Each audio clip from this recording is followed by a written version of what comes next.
Hello again, everybody. In this particular video, I am going to talk about the weekly grind, which otherwise known as weekly Bible quiz practice. So I'm going to just talk about some ideas of how to run it the best way, just some ways to keep your quizzers motivated, and just generally know that it can get to be a grind because the season can be long. Typically, we start studying anywhere from mid-October to the beginning of November, and typically our first tournament is held in January. So January, there's a tournament every month, January, February, March. The extravaganzas are held in April across the country, late March, early April, and then state finals, or rather a tournament in May, a district tournament in May, and then state finals in June, and the North American Bible Quiz National Tournament in July. So it's a long time, and it's important to make sure you have a plan and to remain consistent during all that time. So I'm just going to talk about some of these ideas. Now, none of this is required. It's just our own things that we've done over the years that we found to be helpful. And of course, each church, each quizzer is going to have what works best for them. But these are just some ideas for you. So it is important, first of all, that you have practice every single week.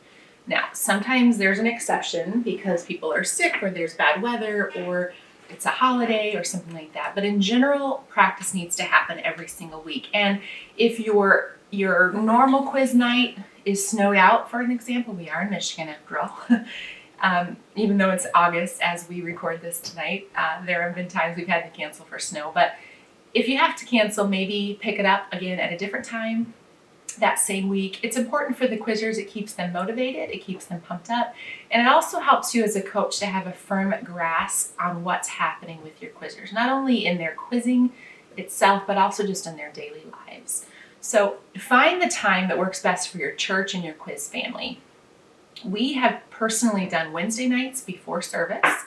When I was a quizzer, we actually did Wednesday nights in the middle of service. That was sort of our class. We've also done Tuesday nights and Sunday afternoons. And we've also had daily or midday quiz sessions. Some of our quizzers are homeschoolers, and so they have that availability to do that. And also afternoon, quiz sessions and quote sessions. So the most important part isn't specifically when it's done, but just that it is consistently done and that your quizzers can count on the fact that practice will happen. So if you say to them, okay, next Tuesday night at 6 o'clock, we're going to meet again, and at that point I want you to be 25 verses ahead in your material, and then you don't have practice, and then you cancel and things happen, and they're going to be less likely to remain on track and motivated with their learning as well. So it's just important. So that's the first tip I would give, is just to set a time that's specific for you and your city. The next tip I would give is to just be prepared. So as the coach, or again, parent or helper, whoever it is that is, whatever role you have, you are expecting your quizzers to have quoted and referenced. And we'll talk about what that means, quoting and referencing, in another video when we talk about how to memorize and kind of how to work with your material. But basically, you're expecting your quizzer to have worked with their material every single day during the previous week since you last met them. So the least that you can do as the coach is to make sure that you are prepared as well then when it's time for practice. It's totally obvious to your quizzers if you are prepared or not when they get there. So if you're scrambling around trying to download the quizzes, or you can't find your buzzer, or you're running late or whatever, they can tell that as well too. Now obviously things happen and life happens, but just generally make sure you're prepared. Give it the same effort and expectation you're asking them as well. So have the information that they need ready to give out at that point. So the next tip is just that practice format. It should be a quizzing practice, practicing quizzing. It should not generally be a time to work on material learning. So the learning of the verses, the perfecting, or the making sure that those verses are solidified in that quizzer's mind, should be done outside of the quiz practice. Now, it's not that you can't ever have them learn a verse or two while you're at practice, but the majority of that learning should be done at home prior to the practice, so that when you're at quiz practice, you can actually practice quizzes and hitting the buzzer and interrupting and doing all of those pieces. So make sure that you set up a learning schedule and enforce it. And again, we'll talk a little bit more about that in our How to Memorize video. So Make sure with those quizzes that you are reading at least 3 to 4 quizzes at the minimum per session with your team. Because what do they say? Practice makes perfect. And so it's important that in practice they have the ability to be able to go over the questions, to learn how they work, for you to be able to coach them and explain to them, okay, here's why you got this wrong, but if you do it next time this way, you'll get it right. So in practice, of course, it's okay to talk to the quizzers and give them that understanding of the questions, the procedures, the how-to. Here's what would have happened had you been in a tournament. Actually, we would have gotten a foul right here and all that kind of thing. So make sure you go over the types of questions with them, explain to them how to contest, explain the rules to them, make sure they understand all of just the pieces of the game. So teach them. Practice how a tournament actually goes. So if you have a lot of giggly quizzers and your practice tends to be wild and chaotic and nobody is listening and no one's paying attention, when you get to a tournament that's much more quiet and precise and intense, your team is going to be unprepared. So practice the tournament style setting. So expect people to listen. Sometimes we've had fake microphones that we have as part of our quizzing bag. I don't know if I've got one in here right now, but we carry all that kind of stuff around in this bag. And just, practice what you're expecting them to do. It's just helpful so that when they're in that situation, when it's actually a tournament time, it's not going to be the first time that they've ever been there. To help keep your quizzers on track, there's a variety of ways to sort of have weekly touch base with them and to make sure that some sort of testing or quoting happens. So this needs to happen weekly at the minimum, and in some cases, if you're quoting with them, daily. Now, we currently do this at our practice. So at the beginning, we have a time where they test it. And so we set ahead of time that, next week, for example, you need to come prepared with an additional 25 verses. So we expect you to know the first 125. And then we will give them a test with the cards or with the material to say, okay, out of these first 125 verses, we want you to quote to us without looking verse 23, verse 76, verse 57, and pull out, 10 to 12 cards out of that to just give them a good idea of where they're at. So that's one way to do it. Other times, it would be really nice, and sometimes it's possible, depending on the schedule of the coach and the helpers you have, to actually meet with the quizzer every single day and quote their material with them. Some of the top teams do this, and you can tell because they have their material down pat. So every single day, they're sitting with an adult, and the adult's giving them the reference of where the verse is found, and then they're actually quoting it to them. And then they're flipping it around, and the adult gives them the words, and then they tell them where it's found. So the important part, no matter how you kind of think through that, is it's important that the quizzer knows that they're responsible for the material. You can have them quote these verses in all different orders. You can have them mixed up in order. Of course, each quizzer has their own perspective of what's the best test. Typically, mixed up is the best test because, yes, you can tell the story from A, B, C, D, but if I'm asking you to give me part F and then go back to part B and then jump all the way to part M, sometimes that's a little bit more difficult, and it really gives a good test of how well they understand the material. So that mixed up material really shows that they know each verse individually. It's vital, however, that they know the full story as well too, and each type of material that's being studied can vary on that as well. Some of them are more theological, and others are stories with actual words and all that. Words that are spoken, I should say, like quotes and things like that. So just make sure that whatever it is that you have said to them the week prior, that they have that set when they come to the practice the next week. So if you've told them they need 20 verses, they need 25 verses, whatever it is, that they have that set and ready to go. You can test over the material that they learned that week, or old material that was from a previous week, or a mix of the two, but basically it just helps the quizzer know that when they get there, the coach is going to ask me how I'm doing on the material, and it gives them a little bit of motivation. I can say in my own house, when it's quiz day, the material is out a little bit more because they know that they're going to be tested that night, and they just want to make sure that they're doing their best with it. The other test type you can do is do a reference test, which just basically makes sure that they know where those verses are located. I talked about this here briefly.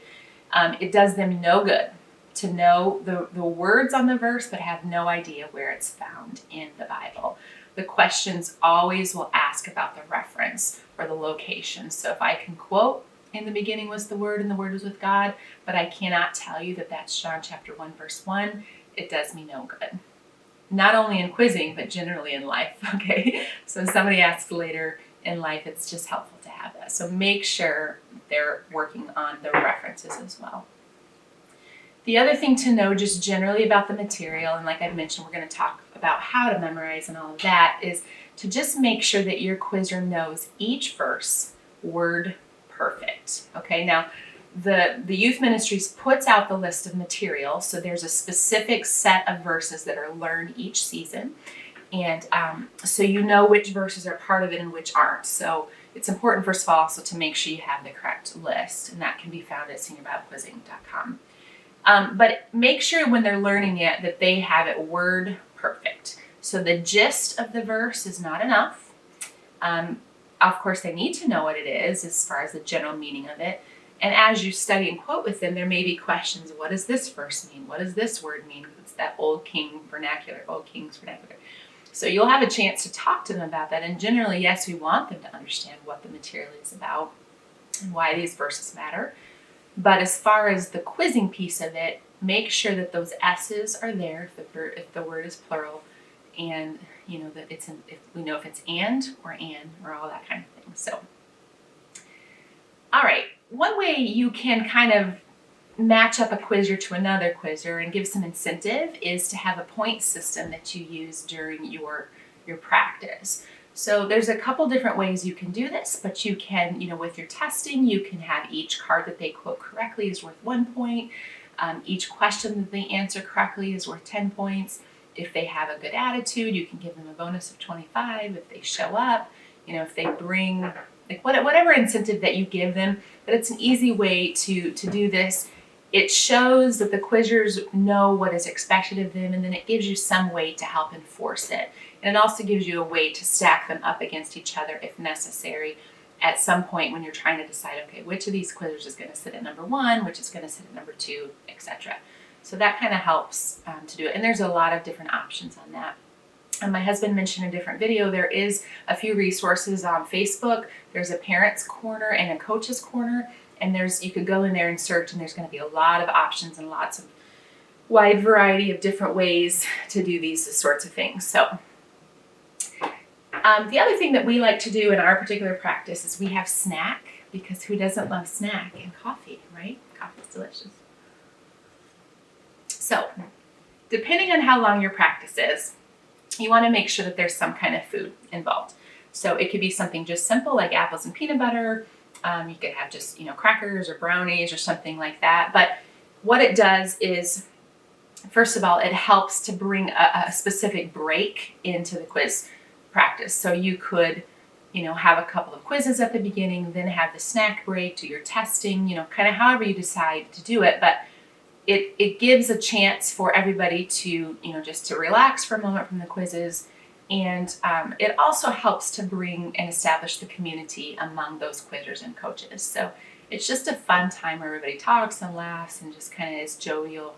And it's just an important part of it. And specifically, it's also biblical, right? We're supposed to break bread together. So we like to create a schedule so that each quiz or each family that's involved that season is bringing the snack on a rotating basis. So it's not all the burden on just the coach or just one family. And it just helps to bring a reason for that quizzer to be there. And it's just a great piece that we've done. And it doesn't usually take away from the actual quiz time. You could have a good 10 to 15 minutes, and it just helps everybody to kind of rejuvenate. It's like getting up and, doing push-ups or something like that, right? It just gets your blood pointing or pumping again. The other thing we like to do in the snack time is we'll celebrate somebody's birthday if it falls that particular week or that month. And, it's just as simple as putting a candle inside of a cookie or whatever, just singing, take pictures. It just helps bring memories and establish, again, that camaraderie and friendships. We've also found that a timesheet is necessary with quizzing. And basically what this does is it helps the quizzer know that, first of all, they need to work on their quiz material daily. So quizzing is not a cram session 2 days before the tournament, right? It's a daily practice. And it's not just a cram or a hurry up and study on the day of quiz practice and then do nothing else the rest of the week as well. So what we found is that a timesheet kind of helps to keep everybody on track.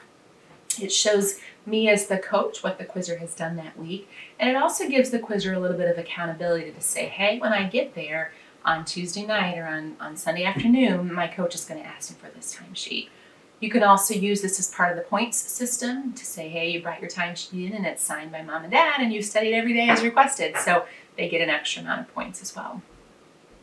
So you can either assign daily tasks to them. I know our junior coaches have done that for our junior quizzers and literally typed it out in each box. On Tuesday, you need to learn verses 3, 4, and 5. On Wednesday, you need to learn verses 6, 7, and 8. And then that's what they're supposed to work with. Or you can just, for the older quizzers, depending again on each person, can just have them fill in what they actually did that day. So you just want to make sure that they turn them in. It shows accountability and dependability. And if they cannot turn their timesheet in and do this little piece, how do I know if they've truly studied all week, right?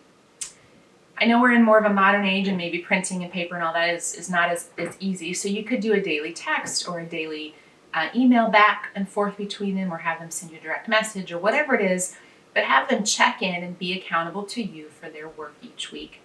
And then if possible, have the parents check in either via signature or a text as well too.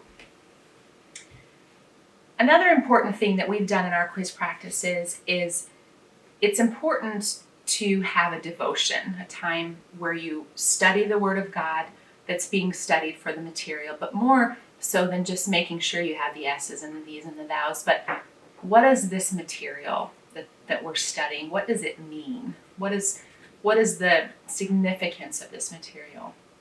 And so we've implemented a small devotion that's done each practice. So there's a couple of different ways to do this. But what we've done most often is basically split up the material that's being studied and say, okay, so week 1 for devotion 1, we're going to have so-and-so do Acts chapter 1. They're going to study that this week from a different perspective of memory. And instead they're going to study it from a Bible study perspective. And then they're going to come and give that devotion to us and tell us something that they gleaned out of that particular chapter this week. So what it does is it helps the quizzer. So let me say this, we've had our coaches do this and our quizzers do this. So we rotate it each week. And it really helps them to learn the story of what's happened more than just studying it from the quizzing perspective. And it also gives them a different kind of pull of, I have devotion this week, so I need to study and be prepared because I have to present something. And it kind of hits them in a different way. And it just brings a time where the presence of God moves in. We're able to see things that maybe we didn't see just by simply memorizing the words that were there. And it just really helps us to digest them rather than to just dissect it. We've done times where the coach will just get up and speak on a variety of topics. So for example, in a 6-week series, we could have week 1, 2, 3, and 4, the first 4 chapters. And then weeks 5 and 6, each coach will take a time and just do a devotion on something that they're feeling from the Lord that isn't necessarily part of that particular week's material. We also have done pop-up before, which is basically where we have each quizzer pop up for devotion and just say what's their favorite scripture that they learned that week, what they got out of it, how it applies to their life, and all that kind of thing. So this is just such an important piece because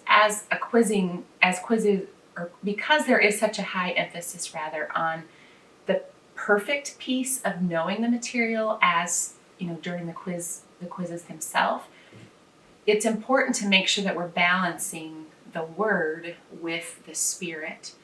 And we were encouraged a few years ago by Brother Eli Hernandez, who has since gone on to meet the Lord, to not only just dissect the word, meaning break it apart, and how many times is this word mentioned in this set of verses, and what are the 3-time words, and pulling it apart like we tend to do in quizzing, but to make sure that we're actually digesting it as well. That we're reminding them that this is the Word of God, that it is not a sport, but that it's a study of God's Word. So be an example in this to them in prayer and fasting and study. Teach them and show them. And depending on your quizzers and your church situation, you can have a song. You've got somebody who can play some music, to have a time of prayer. And just remember to emphasize the spiritual aspect of what it is that we're doing and not only the game piece of it. So the question is, how does all of this fit into one night, right? Great question. So that's where the preparation comes into play. So have a plan, have some planning sessions with your coaches, stick to it, have a lot of communication going on, but here's generally how we've done it most years. So I'll just kind of go over our schedule. So we had everybody arrive at 6:15. Now, depending on where you live, if your quizzers live near to you, or if I know this is a metro area, so if they're driving far, you're going to have to work that out with your own team. But so generally, we gathered about 6:15 and had announcements, whatever the next tournament was coming up, whoever had devotion the next week, prayer, all that sort of thing. And then we went into prayer. So prayer and devotion, we had specific needs for our church or our quizzers that week, and we tended to go around the room and ask each quizzer for a specific prayer request. Some are more willing and easily are willing to give those, and others you have to pull it out of them a little bit more. But it's important to remember that we're trying to grow Christians as well and not only quizzers. And then at that point we would have devotion. At 6:45 or so, we would do our testing and our quote-in, which they would test over whatever we had required the week previous. And then at 7, we would begin our quizzing. So if you have multiple sessions going on or multiple divisions, we would have separate sessions. So we've had junior sessions, intermediate sessions, and experience sessions all going simultaneously. So again, that's going to depend on your church and your setup. So we would quiz from 7 to 8, have snack at 8, and then at 8:15, our second quiz session would begin. And then at 9 o'clock, we would dismiss and clean up and all of that sort of thing. So that was generally how it went. And, sometimes we would get more quizzes in than others, just depending on how everybody's, brain power was going that particular day. But that's typically the pattern that we follow. We also have done it where we have done devotion last rather than first. And that way we could sort of linger a little bit longer if necessary. It really doesn't matter specifically what the format is, and you may have to change it mid-season, but just make it work for you. Another tip I would give you is to just know your quizzers. So sometimes it's necessary to break it up a little bit. Know when your quizzers need a break or they need something to be changed. So one time, one of our quizzers was seeming a bit discouraged, and so as coaches, we came up with the idea to not do any quizzing and no testing at all that week, but instead our text ahead of time to everybody was to come in activewear. That's all we said. We'll see you at 6 o'clock, come in activewear. And there was a lot of speculation about what on earth was that meant. Were they testing us on the treadmill, or were we doing jumping jacks, what we were quoting?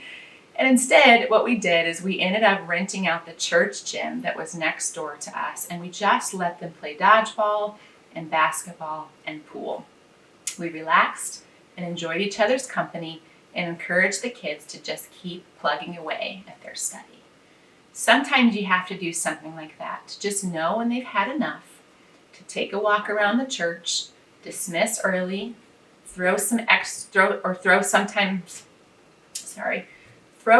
extra special in. Don't push them so hard that it takes the joy and the fun out of learning the Word of God. And this is tough stuff, and it's hard, and we're just dealing with kids essentially. They're young people, and sometimes they've had a big hard day at school, or they've had another test, or maybe there's issues at home, or who knows. And so we just need to be sensitive to their spirit and not break them. And sometimes all you need to do is just have them come in activewear, do something a little out of the ordinary, and a little field trip is all that's needed to pep them up. We go to Cedar Point every year as a reward for our quizzers for learning all of their material. And it's an incentive that we place, and the kids and coaches love getting together sometimes to just have fun. So those are just some tips that we have for you. I, of course, recommend that you definitely pray with your quizzers.